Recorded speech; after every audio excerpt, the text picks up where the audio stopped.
Hai guys, welcome back to Herald Chess. Apa kabar sobat pecinta catur? Semoga kalian di sana sehat dan sukses selalu pastinya. Saya selalu doakan. Guys, kali ini saya ingin membahas partai spesial dari pecatur Cina, Ding Liren. Kenapa saya ingin membahas partai dari Ding Liren? Ya, sayang sekali bahwa sudah dipastikan Ding Liren tidak bisa mengikuti turnamen kandidat. Jadi peluang kita untuk melihat Ding Liren sebagai penantangnya Magnus Carlsen dalam perebutan gelar juara dunia bisa dipastikan sudah selesai. Dan banyak disayangkan oleh banyak expert catur ya. Contohnya saja Anis Giri yang bertweet bahwa how to join the world champion cycle with Carlsen and Ding. Ya, ini sarkas ya teman-teman. Dia menyindir bahwa ya bisa dikatakan Ding ini tidak bisa ikut ke turnamen kandidat. Padahal bisa dikatakan ini masa jaya atau masa kemasannya Ding Liren, teman-teman.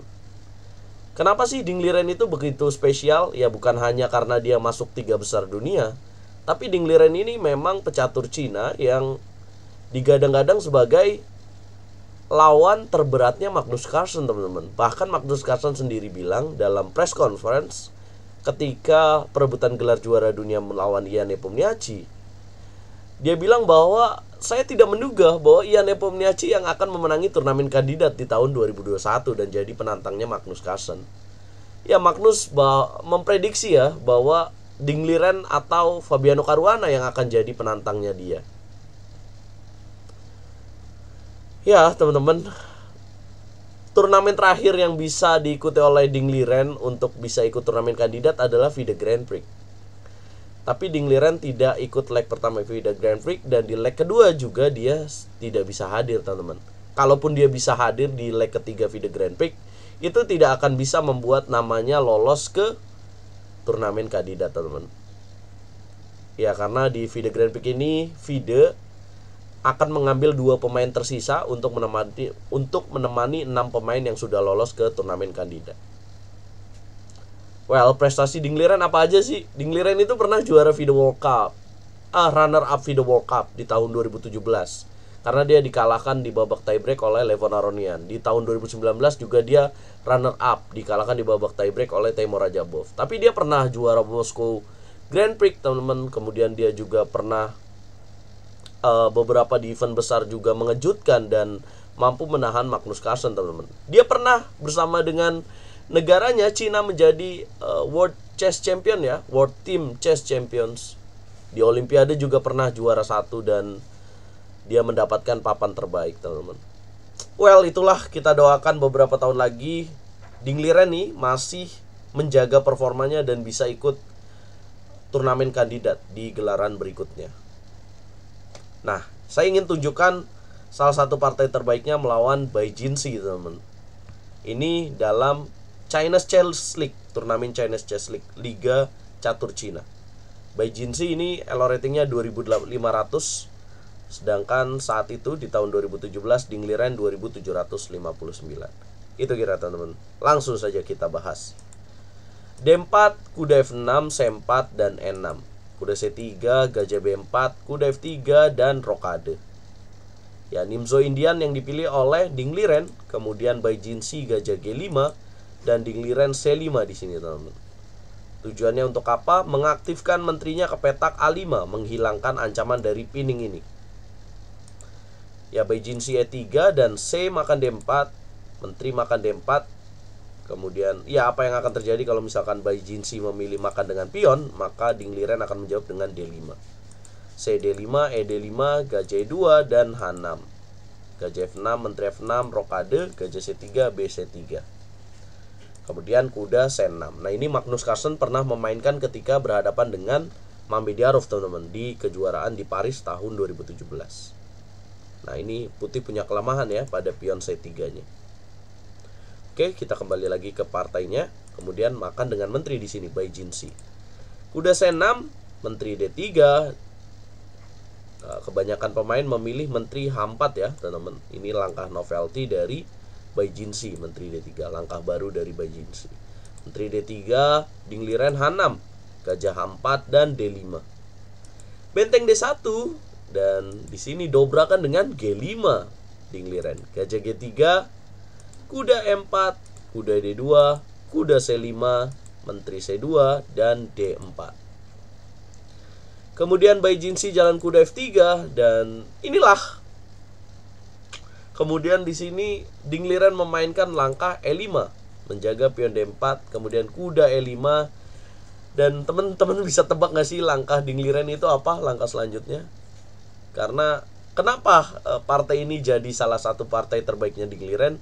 Karena langkah berikutnya ini teman-teman, pion D makan C3. Gila ya, menteri dikasih ya. Jadi menteri ditukar sama benteng dan kuda. Nah, tanpa akurasi yang tepat dan tanpa akurasi yang mendalam, teman-teman jangan coba lakukan ini.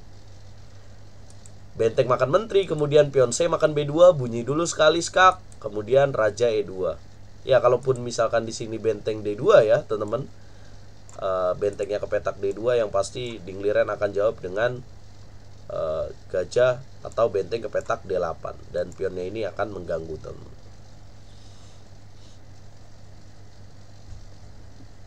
Kita coba praktekkan benteng D2, benteng D8, kuda F3, dan gajah G4. Terus menekan, menteri makan B2, gajah F3, pion G makan F3, dan benteng D2. Menteri D2, gajah D2, ya walaupun sama sih, tapi dengan seperti ini jelas putih kesulitan ya teman-teman. Oke, kita kembali lagi ke partainya.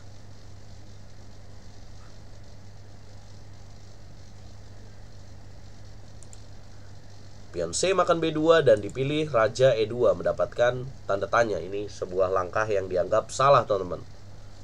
Nah, kemudian Ding Liren melanjutkan dengan benteng D8, ancam benteng D2, menteri B2. Tapi Ding Liren tidak langsung mengembalikan keadaan dengan benteng D2 teman-teman. Tidak langsung membuat keadaannya seimbang, tapi dia melakukan apa teman-teman? Ancaman. Bisa tebak? Ya, tepat sekali, kuda ke petak A4. Kuda A4, menteri C2, kuda C3, raja F3. Nah, teman-teman RL Chess, saya pengen kalian tebak langkah apa sih yang jadi langkah terbaik di diagram seperti ini, di posisi seperti ini.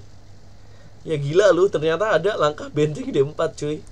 Benteng D4 ini mendapatkan langkah yang mendapatkan tanda seru 2, yang artinya itu the brilliant point of black play,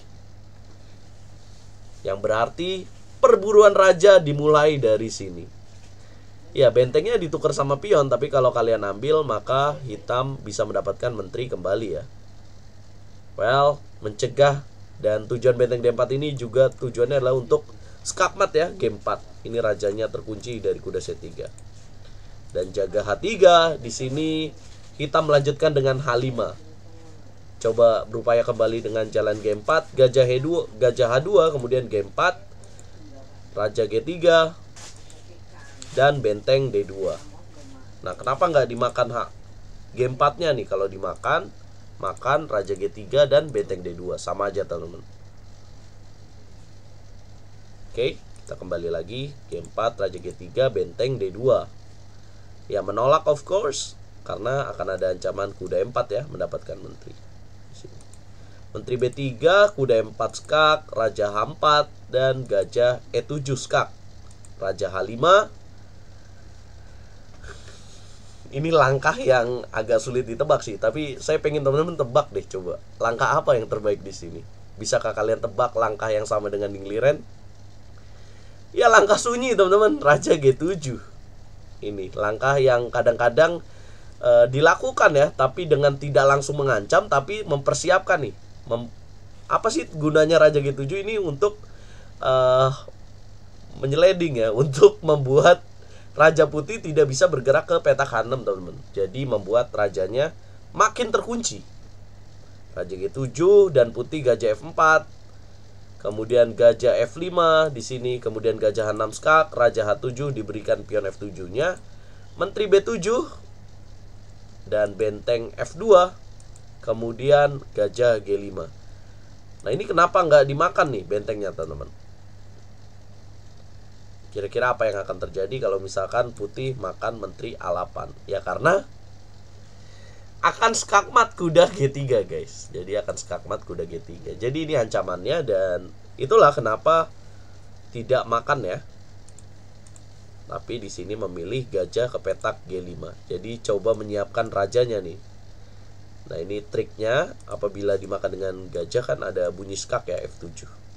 Kalau dimakan dengan kuda nggak jadi skakmat nih. Well, tapi Dingliren ada langkah berikutnya dan benteng H8, boom. Tujuannya apa? Langkah sunyi kembali dilakukan. Ya rajanya ingin geser dan membuat rajanya mati di sini teman-teman. Kuda F7, gajah G6 skak, raja makan G4 dan coba teman-teman tebak langkah untuk membuat rajanya bisa mati teman-teman. Pause videonya. Ya, selamat jika kalian menebak kuda E5 skak. Ya, kemudian di sini menyerah ya teman-teman. Tapi apa yang akan terjadi sih kalau misalkan kuda makan E5? Ya, kalau kuda makan E5 maka hitam di sini gajah F5 skak, raja H5 dan raja G7. Wow. Checkmate dan perburuan raja yang sangat indah ya teman-teman. 34 langkah total dan luar biasa sekali apa yang ditampilkan oleh Dingliren teman-teman. Ya makanya partai ini disebut-sebut sebagai partai luar biasanya Dingliren. Dan itulah kenapa Dingliren disebut-sebut sebagai salah satu penantangnya Magnus yang paling kompeten lah teman-teman. Paling punya kapabilitas selain Grandmaster lain. Wow, ngeri banget ya partainya, penuh kalkulasi dan luar biasanya sih langkah benteng D4 tadi ya. Kalau saya paling suka di sini langkah benteng D4 teman-teman. Inilah yang membuat perburuan raja itu dimulai dengan ide G4. Kalau kalian suka langkah apa di sini teman-teman? Wow, semuanya langkah semua yang dijalankan ini langkah paksaan ya teman-teman, yang membuat putih memang berupaya untuk mengamankan rajanya. Kalau rajanya aman, maka Baijinsi bisa menang, tapi rajanya ternyata nggak aman ya. Perburuan raja memang selalu indah teman-teman. Kata siapa? Partai-partai zaman era dulu itu udah nggak ada. Masih ada teman-teman. Masih ada teman-teman, tapi tantangannya yaitu karena dibutuhkan kalkulasi yang sangat mendalam teman-teman. Jangan coba di rumah kalau kalian nggak punya kalkulasi yang mendalam seperti Dingliren. Teman-teman, inilah kenapa Dingliren sangat dinantikan banyak para pencinta catur untuk jadi penantangnya Magnus Carlsen. Well, kita nggak mungkin bisa lihat dia jadi penantangnya Magnus Carlsen dalam perebutan gelar juara dunia. Tapi kita akan lihat Dingliren berhadapan dengan Magnus Carlsen dalam kejuaraan Airting Master yang akan dimulai 19 Februari ini teman-teman, 2 hari lagi. Hanya di YouTube Herald Chess, kalian tinggal nyalakan loncengnya aja. Like kalau kalian suka dan dislike kalau kalian nggak suka. Dukung terus percaturan Indonesia, dukung terus Herald Chess, dan selamat kalian mengenal lagi salah satu pecatur terbaik di dunia. Yang pasti, dukung terus Herald Chess biar semangat bikin konten yang mengedukasi kalian. Catur Yes, Indonesia Jaya.